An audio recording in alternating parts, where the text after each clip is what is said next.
Salutare tuturor! Vă pun pe gânduri prețurile legumelor de la piață? Vi se pare că ne costă prea mult asta? Ei bine, mie da. Că și voi gândiți la fel, haideți să vedem cum să ne organizăm solariile.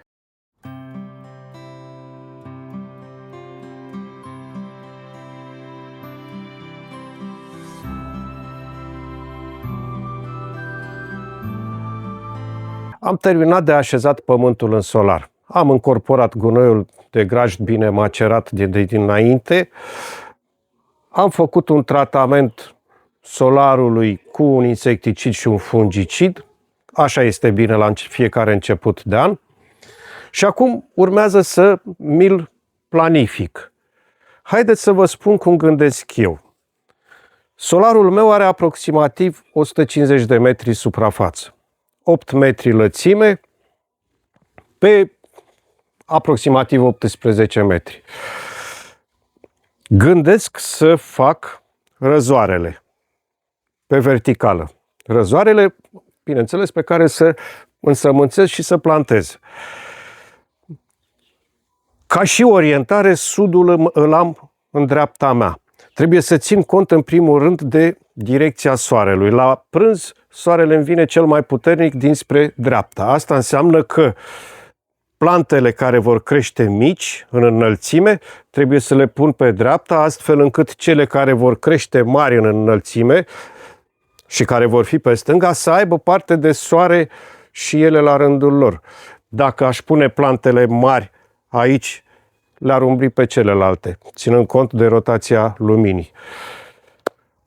Intenționez să cultiv, așa cum vă spuneam, roșii, vinete, ardei, mazăre și să fac un răzor mai mare pe care să pun trufandalele și, eu știu, rădăcinoase. Adică voi avea niște ceapă verde, usturoi verde, ridichii, rădăcinoase, adică țelină, morcov și așa mai departe, și spre spate voi pune spanac, pentru spanac verde. Roșiile, vinetele și ardeii le voi pune cu folie de mulcire. Folia mea de mulcire are 1 metru lățime.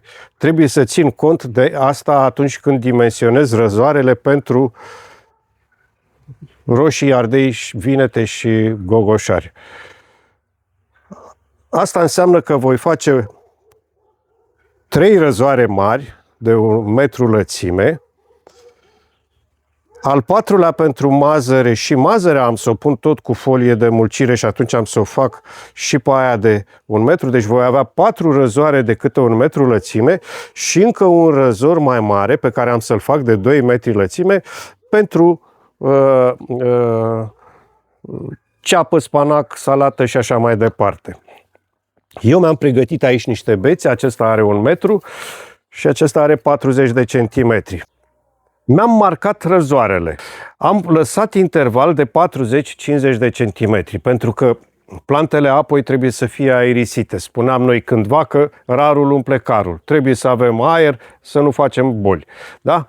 Și am pornit de aici. Primul răzor de 1 metru, am lăsat 40-50 de centimetri la margine să pot intra. Primul răzor de 1 metru va fi cu roșii timpurii. Voi cumpăra răsaduri și voi pune roșiile timpurii pe 2 rânduri intercalate, la 40 de centimetri una de cealaltă și 20 de centimetri între rânduri.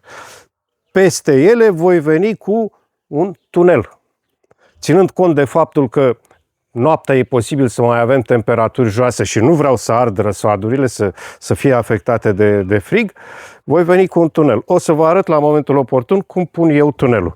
Apoi am interval de 40-50 de centimetri, încă 1 metru pentru viitorul răzor. M-aș bucura să-mi spuneți cum procedați voi, cum pregătiți voi solarul. Și mai mult m-aș bucura să-mi spuneți de unde mă urmăriți. Din ce parte a țării sau din ce parte a lumii mă urmăriți. Cu siguranță ar fi foarte frumos, foarte bine să ne cunoaștem mai bine și să construim o comunitate care să fie interesată de lucrările din gospodărie. Până atunci vă doresc să aveți spor la lucru și un rod cât mai bogat.